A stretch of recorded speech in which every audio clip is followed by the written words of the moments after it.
അങ്ങനെ big boss Malayalam season 7-ൽ ഏറ്റവും കൂടുതൽ ശ്രദ്ധിക്കപ്പെടുന്ന ഒരു മത്സരാർത്ഥിയായി മാറിയിരിക്കുകയാണ് അനുമോൾ. കഴിഞ്ഞ ഫസ്റ്റ് വീക്കിൽ നമ്മുടെ അനീഷ് ആയിരുന്നു ഏറ്റവും കൂടുതൽ അറിയപ്പെട്ടത്. എന്നാൽ ഈ വീക്കിൽ ഇപ്പോൾ അനുമോളാണ്. ഏറ്റവും കൂടുതൽ സ്ക്രീൻ സ്പേസ് കിട്ടിക്കൊണ്ടിരിക്കുന്നതും അനുമോൾക്കാണ്. അനുമോൾ എല്ലാ പ്രവൃത്തിയിലും ഉൾപ്പെടുന്നുണ്ട്. ബിഗ് ബോസ് മലയാളം സീസൺ 7-ലെ എല്ലാ കാര്യങ്ങളിലും അനുമോൾ ഇടപെടുന്നുണ്ട് എന്നുള്ളതാണ്.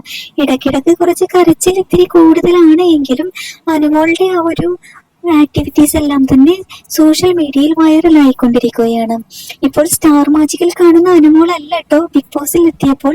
സ്റ്റാർ മാജിക്കിലെ ആ കുട്ടികളെ എല്ലാം മാറ്റി ഒരു മെച്ചുവേർഡ് ആയിട്ടുള്ള ഒരു ഗെയിമാണ് അനുമോൾ ഇപ്പോൾ ബിഗ് ബോസ് ഹൗസിൽ കാണിച്ചു കൊണ്ടിരിക്കുന്നത്. അതുപോലെ തന്നെ നോമിനേഷനിൽ വന്ന സമയത്ത് വോട്ടിംഗ് റിസൾട്ട് വെച്ച് നോക്കുകയാണെങ്കിൽ 1-ാം സ്ഥാനത്തായിരുന്നു അനുമോളുടെ പൊസിഷൻ. അതുപോലെ തന്നെ അനുമോൾക്ക് ഇൻസ്റ്റഗ്രാമിൽ 1 മില്യണിൽ കൂടുതൽ ഫോളോവേഴ്സ് ഉണ്ട്. അതുകൊണ്ട് തന്നെ അനുമോൾക്ക് ഒത്തിരി ആരാധകർ കൂടാനും സാധ്യതയുണ്ട്.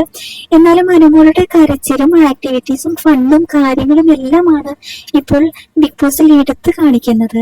എന്തായാലും ടോപ്പ് 5-ൽ എത്താൻ അനുമോൾക്ക് സാധിക്കും എന്നുള്ള കാര്യം 100% ഉറപ്പാണ്.